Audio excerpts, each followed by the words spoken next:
Hi guys, welcome back to the Social Tune, and this is my list of the best albums and songs of 2018 so far. So as I've said before, 2018 has been a very busy year for me in more ways than one, which is why I needed to just take a break from everything and get away from it all. And so I did, taking the time to go back and listen to a lot of the music I had discovered the past 5 years and learning to appreciate it again. However, that did not stop me from keeping up with the current releases as much as possible. And while overall, I wouldn't quite say the quality of 2018 has quite reached the heights of, say, last year, I am still really attached to a lot of the records that ended up making this list. Now, fair warning, some of the albums that will appear on this list have not been reviewed by me officially on this channel yet, meaning that some of them may surprise you, while the absence of others may annoy you. So as always, to make things absolutely clear, this is my list, my picks, and I don't expect anyone to agree with me completely, especially with how personal a lot of this music is to me, particularly this year. So let's dive in, starting with a rundown of 25 songs whose albums didn't quite make this list, but which are still strong enough on their own to merit a lot of praise. Let's get started.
And it turns into something new. I say, oh, let me go.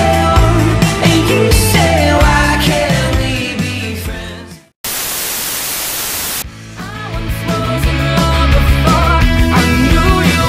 I've given up. I once was in love before you. Harsh winds blow and the world gets cold.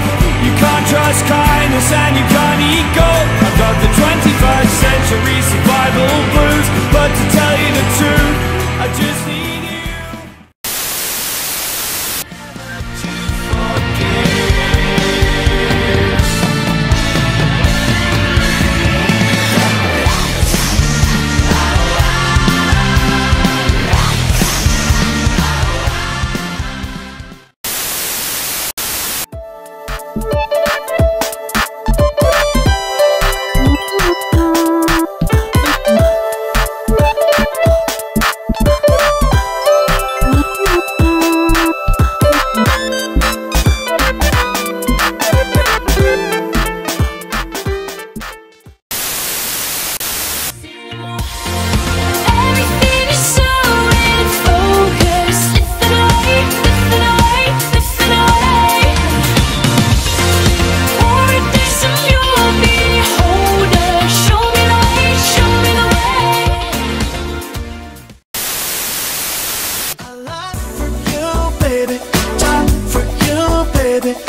feel pain anymore. Guess what, baby? I feel free.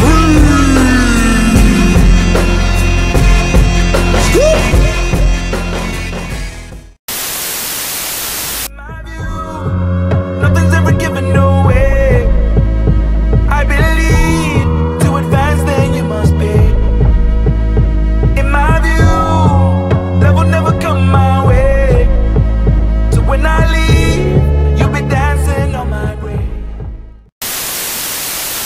Crazy bones, crazy bones, crazy bones, crazy bones. Well, you must have left your wisdom to that home.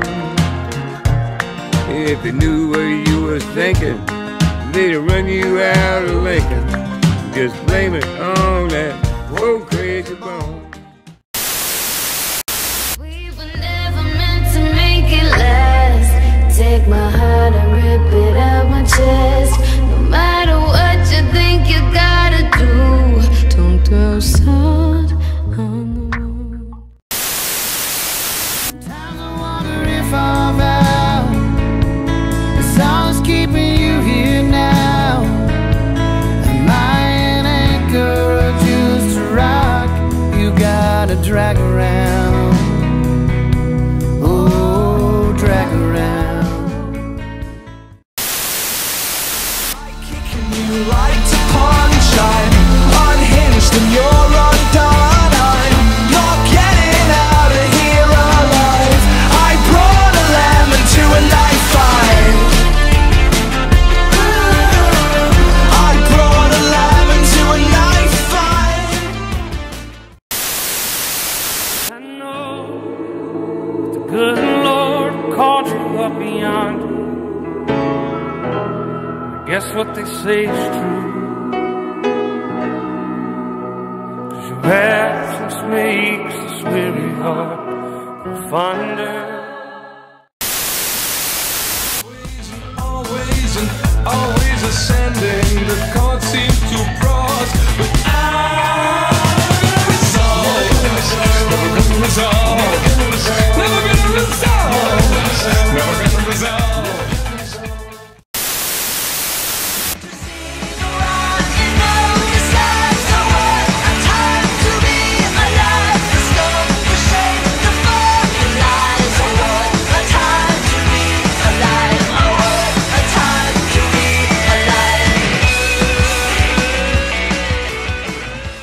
And now with those out of the way, let's get to our number 15 candidate.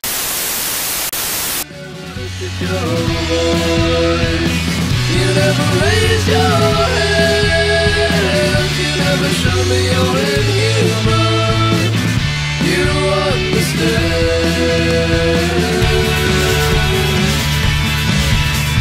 So many of you may remember me naming Teens in Denial, the last full-length album from this band, my favorite record of 2016. So obviously, I was very eager for them to release new music. And that's kind of what we got, as this year the band released a remastered version of their 2011 classic album Twin Fantasy. And as someone who has always found that album just a little bit too unrefined and lacking some of the band's more contemporary grit, this was a welcome surprise for me. The mixes sound cleaner, sure, but all of it's much improved, making for stronger hooks and an easier listen overall. Some of you may call me biased or even a fake fan for preferring the new sound over the old one, and heck, some of you may even be annoyed at me for even including an album like this on this list at all, but at the end of the day, it's one of the albums I came back to most this year, and for damn good reason.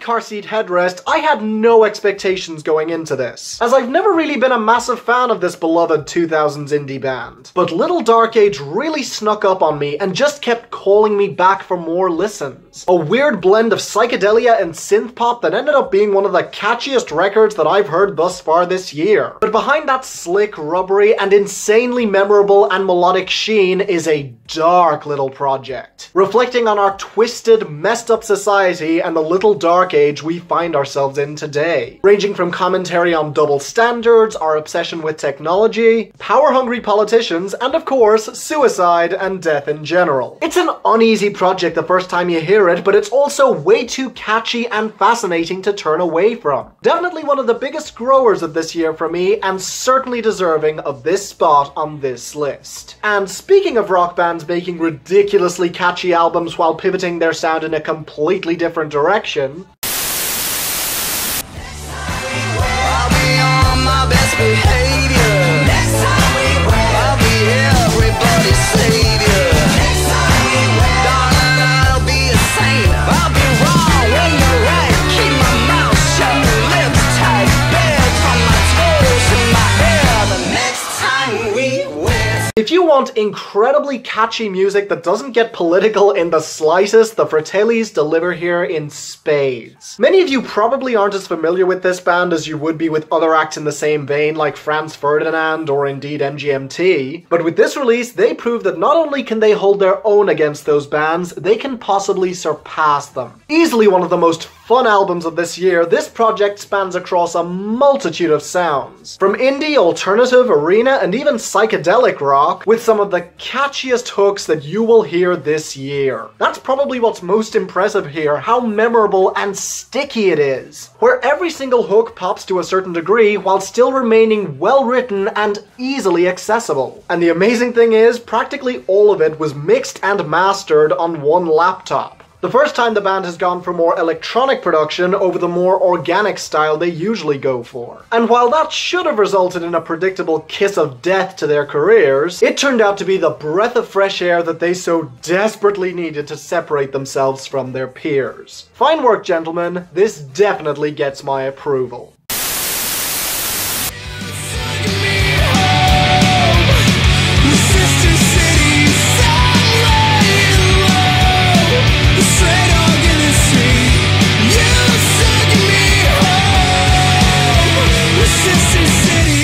So as you can tell from my last entry, there was a lot of great rock music released this year, some of it political and deep, and some of it just a ton of fun. But if you really want to get under my skin, then go straight for the heart. And to my surprise and delight, the band to do that for me this year was the Wonder Years. Another group that I've been on the fence about for years, despite being a critical darling. And funnily enough, the album to finally win me over on them seems to be the one that most people seem to dislike, namely for its change in sound from emo to alternative rock. Indeed, this is a sound that I've criticized before, even referring to it as car commercial music. But damn, this got under my skin in the best possible way. Not only is it extremely well written, but the emotion here is palpable, bleeding through every single second of Dan Campbell's heart-wrenching performance. It's just such a potent blend of desperation at the world around him, contrasted by the hope that he can't help feeling when seeing random acts of kindness and the similarities across the world. Somehow finding something familiar in a country that he's never been to before in his life. In a year where the world somehow feels more divided than ever, this album tapped into a very tricky emotion and found a very special place in my heart. Thanks to its relatable songwriting, its genuine emotion, and its phenomenal melodies. I get it if you're not a fan of it, but for me, it scratches an itch I never even knew I had, and boy oh boy did it feel amazing.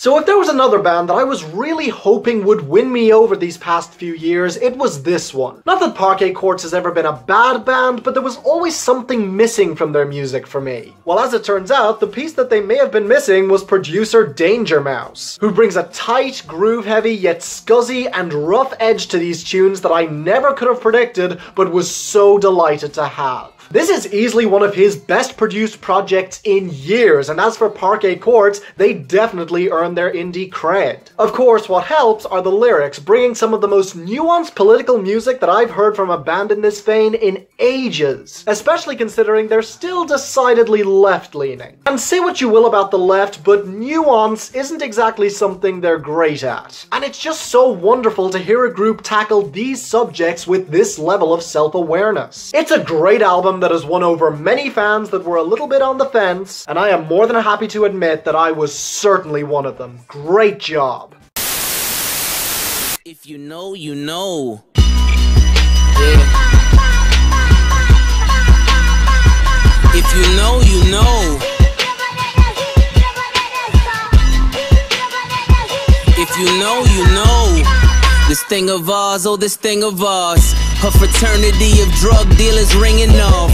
Well, it's not exactly what I was expecting from Pusha T, and I'm still not sure whether it's better than Darkest Before Dawn The Prelude, but there is no denying this was awesome. Putting aside the beef with Drake, which was very cathartic and entertaining while it lasted, this album stands on its own 2 feet as a quintessential King Push album, featuring some of the best production that Kanye has brought on a project in years, not to mention Pusha T himself in absolutely top form, bringing a lot more quotable lines and subtle references and wordplay than many will give him credit for, underlining his message in The Games We Play that the drug-dealing life, and indeed this album, isn't for anyone, as in reality you need to have the stomach for it. Well, at least when it comes to the music, especially when it contains some of the best hooks and features of King Push's career, and comes in at 7 tracks and just over 21 minutes with not an inch of fat on it, I certainly do, because this album kicks ass. By the way, I forgive you after all. Maybe I should thank you for giving me what I found.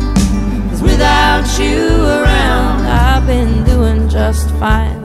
Okay, it's not quite Brandi Carlile's best album, but that does not mean it doesn't deserve a ton of recognition. While initially throwing off some listeners with its more restrained and subtle delivery, this project grows on you with every single re-listen. An album diving into Brandi's state of mind now that she has a daughter and how it has genuinely changed her. And it's not precisely happy either, as it dives into how her view of the world has changed and she sees more danger than ever. Much like what Childish Gambino did on Awaken My Love, which is definitely a compliment. From reconciling that she's not a natural mother but still wants to try her best, to how she can never forget that every single scumbag out there, no matter how wretched, is somebody's child, to how she struggled within her genre as an openly gay woman and wants to spare her daughter any similar kind of pain. Add to that a number of beautiful compositions and production courtesy of Dave Cobb and Shooter Jennings, and you have easily one of the best country albums of the year, as well as one of the best in general. Check this out if you haven't, it absolutely deserves it.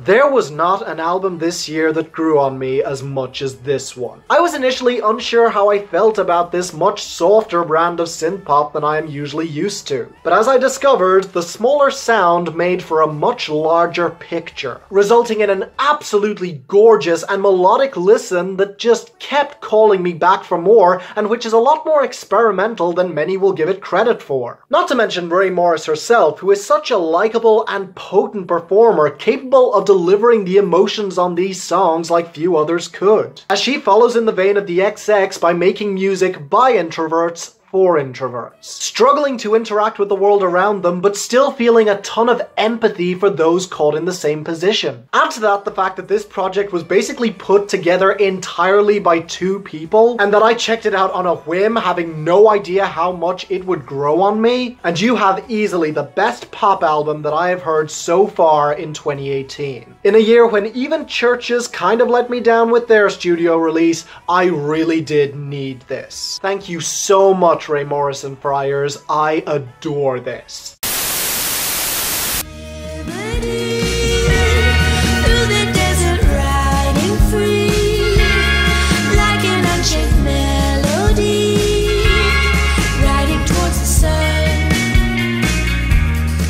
You know, it still kind of pisses me off that Casey Musgraves' Golden Hour, easily her most accessible and least cutting release to date, got so much attention from critics while this got swept under the rug. Here, Lindy Ortega returns to her wheelhouse of Western-inspired country music and comes out with one of her most potent releases to date. An album that spans across love, heartbreak, revenge, escape, and finally, new love and a sense of peace. Something or someone is definitely lost at the beginning of this project, and Lindy Ortega is not afraid to get dark as hell in getting it back. Even willing to make a deal with the devil before realizing her mistake and desperately trying to get away. And much like Hooray for the Riff Raff last year, Lindy Ortega makes full use of her Latino heritage. From the mariachi touches on the title track, to the love song to her newfound love Pablo, to the closer which is entirely in Spanish. This is a woman testing the bounds of country music while still remaining just within the lines of the genre, resulting in a traditional, organic sound that still feels bold and new. And from start to finish, I had a big, stupid grin on my face that refused to go away. So yeah, you keep your disco-infused, content, tender, loving music, because I'm more than happy to stick with the meatier, nastier material any day of the week.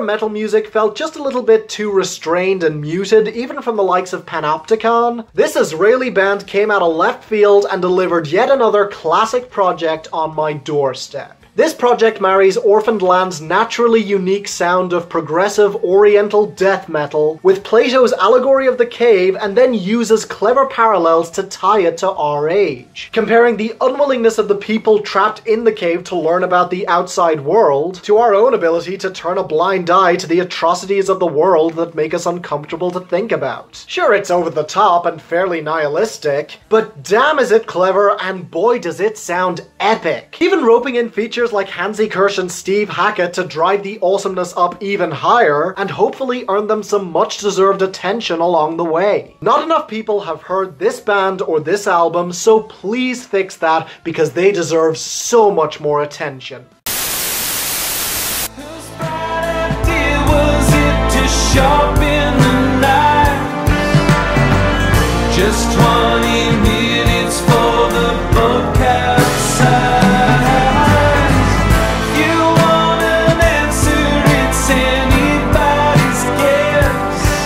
You know, I'll freely admit that out of the albums that Josh Tillman has released these past few years, this is probably his worst one since his debut as Father John Misty, Fear Fun. But while it may not be as clever as Pure Comedy or as funny as I Love You Honey Bear, this is easily his most vulnerable project to date, and in many ways no less biting than those albums. This is a record from a man who has peaked and has come to face the grim reality of his life as a successful artist, turning back on the persona that he has so carefully crafted these past few years and tearing it to shreds before our eyes. Musically and lyrically, this is easily his most off-kilter and uncomfortable project to date. And yet, it still remains unbelievably catchy, well-written, and dripping with atmosphere. I'll freely admit that it did not click for me on first listen, but out of all the albums released this past month, this is the one that kept calling me back the most. Because it is that compelling and that powerful. Well, okay, maybe there's one that caught my attention just a little bit more. They'll use you for centuries to come. They'll steal your patents for the sun, and you feel extinction when you see your face on their money. Much like God's Favorite Customer, this took a fair few listens to really click for me, but once it did, there was no going back. Apart from her work with the New Pornographers and Case Lang Veers, I had been unfamiliar with Nico Case's output up until now. But after hearing this, you had better believe that I have been listening through her discography in earnest, and boy has it been rewarding. But even though I would hesitate to call this her best project, Hell On is still something special. A dense, complex, and rich project diving into commentary on women and feminism, and drawing a symbolic comparison to environmental damage, while still reflecting on her own life, comparing herself to a god or perhaps Mother Nature herself to drive her points home, while still keeping every single part of it extremely personal. And for as confusing and somewhat big-headed as that may sound, it's redeemed by some of the best writing, production, and hooks of this year so far. I may still love Case Langbeers to this day, but with Hell On, Nico Case proves that she's plenty deserving of attention all on her own.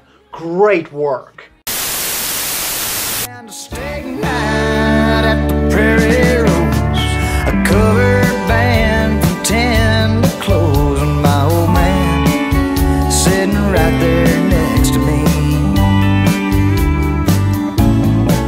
There are very few records that I have gone to as much trouble to purchase as this one. A revitalization of country music that is so dirt road and traditional that it'll send non-country fans screaming for the hills. But if you are a fan of country and have no problem with how cheesy it can get, then this will be a treat for you. An incredibly tight 10-song project and easily the best produced album of the year, Mike and the Moonpies made their most concise release to date by basically doubling down on their own formula and defiantly not innovating. But while the instrumentation is very organic with plenty of banjo, fiddle, and organ, the compositions are unbelievably catchy and also surprisingly complex. And then you have the lyrics focusing on growing old in a world that has left country behind. And yet instead of complaining, they just happily go with it. Sure, their days may be numbered, but that just means they need to have as much fun as possible while they still can. And you may be surprised by how funny this project can be. It can really throw you for a loop. Whatever you may think, for me, this is easily the country album to beat this year. And to be honest, unless Laurie McKenna delivers another classic, I'm not sure anything will. Awesome job, gentlemen. This is easily one of the best purchases that I have made in years.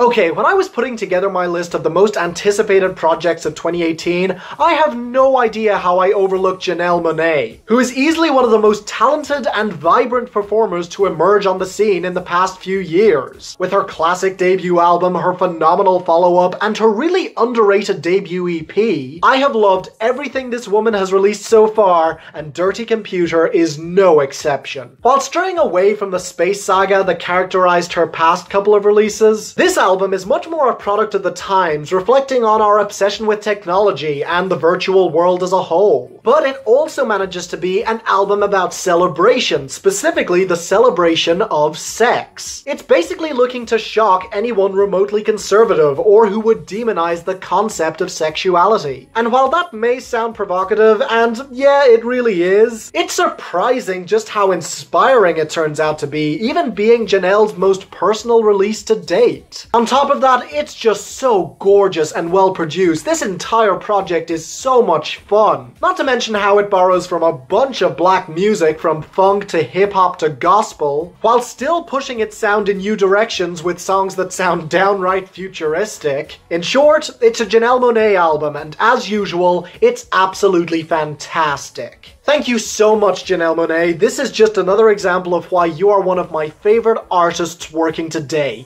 Keep it up. But while it was very, very close, in the end, there was one project that connected with me just a little bit more. And fittingly, it's someone that I did remember to mention on my list of the most anticipated albums of this year.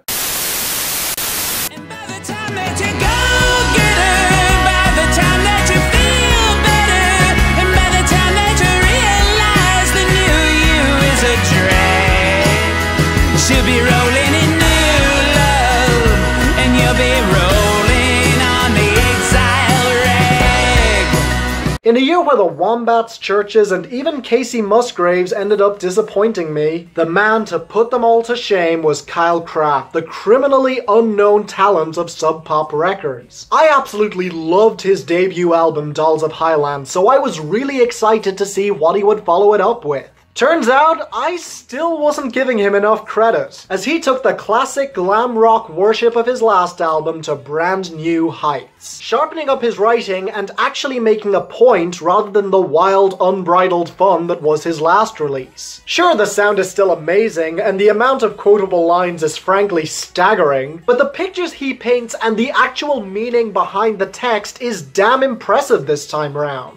Basically, it's similar to his last album in that it's about the women in Kyle Kraft's life, and his frankly pathetic interactions with them. Except this time round, he's a little bit wiser, more just enjoying the ride and watching other men fall into the same pitfalls he used to. Laughing at how pathetic they look, but also very much aware that he was, and in many ways still is, just as bad. It's an album that takes all of the ways that men idolize and demonize women and puts them in a very frank and honest light. And from the moment I heard it, from beginning to end, I absolutely adored it. By far the most fun and well-written album of the year so far, and for me, easily the album to beat in 2018. Fantastic work, Kyle Kraft. You deserve so much more attention, and as long as you keep making music, I'll be more than happy to bring it to you. And that was the best that 2018 had to offer so far, in my opinion. If there are any projects that you think I may have missed, then please post them in the comments below. I know that I've been absent for a bit, but I really did need some me time, and I wanted this to be the first video I made to come back. You can expect my top 10 lists and retrospective rambles to make a regular return very soon. Thank you all so much for your patience. And hey, until the next time, I'm Finn, and this is The Social Tunes, signing off.